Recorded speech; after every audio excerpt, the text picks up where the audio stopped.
Hey, what's up, gang? It's your boy Tabaki back at it with another banger all up in your face. On a serious note, welcome back, and welcome if you're new to the videos. Never forget to consider liking and possibly subscribing for a young fella trying to make it up all on his own. I'm gonna take a second to hit the cart real quick. Ooh, and now we're feeling good. Now, if you read the title for this video, you know what we're talking about today.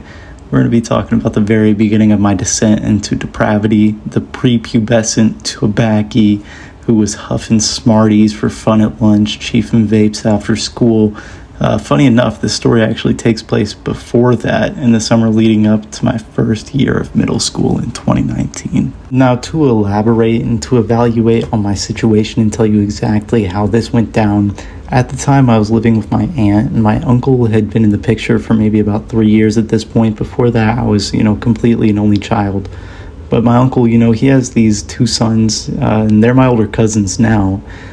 They'd come over every other weekend, and let me tell you, I looked up to them like their shit didn't stink. I'd follow anything they did, and, if they jumped off a bridge, I would have jumped off a bridge then, the same thing my aunt always told me, the same metaphor she always used. But, on one of these fateful evenings, one of these weekends, my cousin, and for the sake of the video, we're going to call him Bob.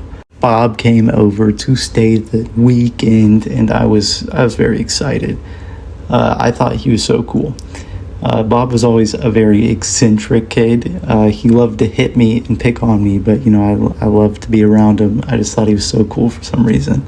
Maybe I was a little annoying snot-nosed kid and I deserved to be beat up, but that's besides the point. Now, this night that Bob had come over, it happened to be the birthday party for another one of our cousins, and it was held at our aunt's work, or I guess his stepmom, my aunt. But, there was bounty houses and basketball, all the typical little kids' birthday party stuff, I guess upper middle class birthday party for kids. But, Bob, he worked at McDonald's for a month at this point, maybe. And I had started to see him a lot less. And so I was just ridiculously pumped to see him, I gave this motherfucker a chest bump. But between me and you, he was probably my best friend at the time. And, when he got there, I just bumped him, just like I said, like two seals fighting there for dominance. As I just bumped him, he kind of knocked him over a little bit. He was kind of hyped to see that there was a bouncy house there. I remember that pretty vividly. And I remember him saying something along the lines of, "Man, it's been so long since I've been in a bouncy house. I just wish I could get in it." But he didn't say it like that. He said it more like, "Man, oh, I see a bouncy house right there. I really wish I could get in it." Now, he was hinting at something, and my little, 12-year-old ass did not know what he was talking about, so I asked him the obvious why. And, he went out of his way to tell me about how he had a hide in his pocket. This hide happened to be blue raz.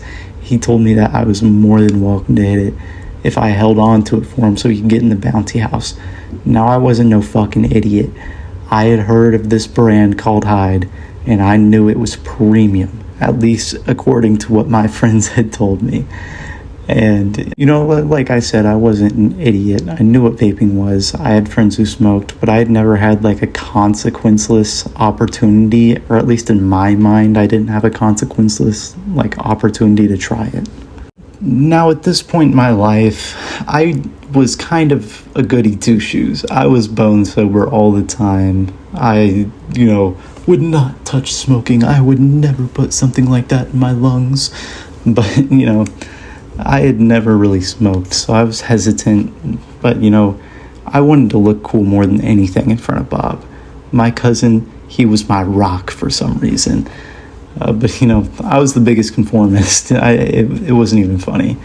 So I hit him with the, "Yeah, homie, I'll hold on to it for you. Just slip it in my pocket." Now, this was really a stupid idea for many reasons, such as the obvious cameras in my aunt's workplace. Not to mention the fact that no adult in the building was stupid enough to miss a vape being slipped into a 12-year-old's pocket.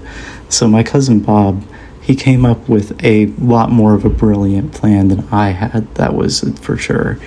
And that was to take his hoodie off, hide it in there, and hand me that to go put in the office, quotation marks, to put in the office. So I took my happy ass, not to the office, but to the bathroom. And I wasn't subtle about this at all.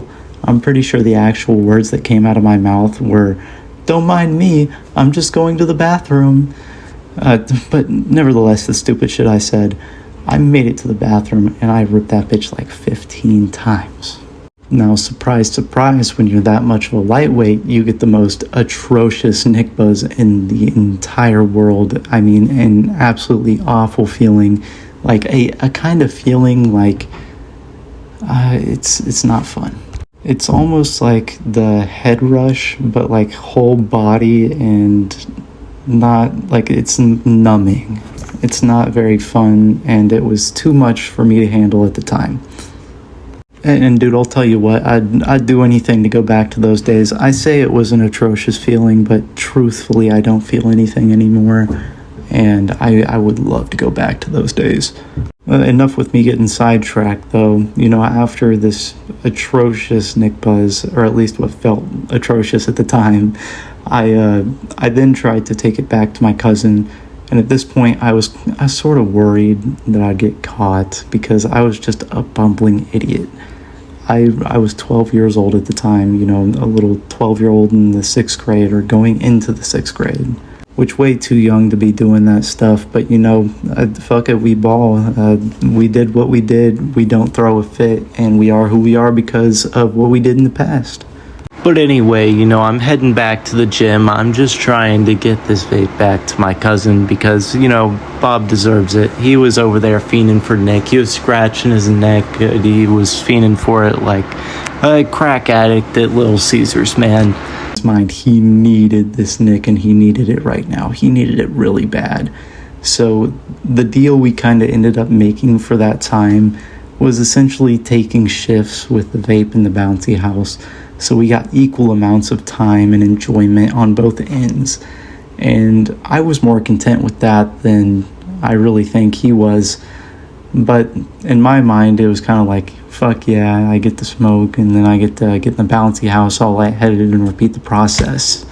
Now, in little 12-year-old Tobacco's mind, that was the ideal experience. That was all I wanted to do for the rest of my life. I did not want this feeling to go away.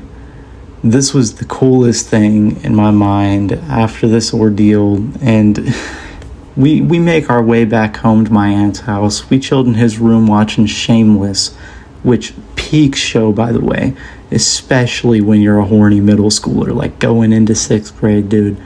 Horny as fuck, your hormones are fucking with you, man. It was a peak show then. Maybe it's not as cool as you're, reaching adulthood, man, because I don't know, I haven't gone back to rewatch it. It's kind of part of my past. I'm not really fixing to watch Shameless again, but we're watching Shameless this night. I remember he tried to teach me tricks at the time, like vape tricks, and my little ass just was not understanding it. He was trying to show me these French inhales, these ghosts, and this really cool tornado thing that I still cannot do to this day. But those tricks were just going right over my head. I could not comprehend how in the world he even did that at the time. I do, however, know for a fact that the first time he ever vaped with me around this time, the day that he had to go back home to his mom's house, and he was, getting back to working at McDonald's, and I knew I wasn't going to see him for a very long time, I stole his vape, and I blamed it on a younger cousin of mine that happened to be staying the night at the same time. And that poor little kid, he got punched a couple times, I'm sure. He was scared shitless for years that he was going to get beat up because of that. But, I got away with it. And eventually, I told my cousin what happened, and he's like, oh, you're a little shit for that. I always thought it was you, but I couldn't prove it. But it's done. It's over with. I love my cousin, man. We're all real close still. But I did just do all of that to keep getting that Nick buzz. I was a little fiend. I was a fiend from the very start. The first day had me hooked, man.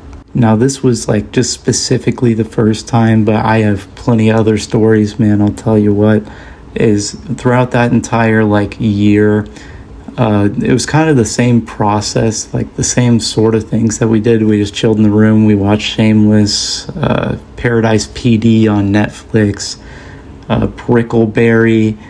We just watched silly things, you know. And while we watched those silly things, we happened to be up on drugs. Anyways, that's going to wrap up the story and therefore the video. If you enjoyed, don't forget to smash the like button, maybe subscribe and hit the bell.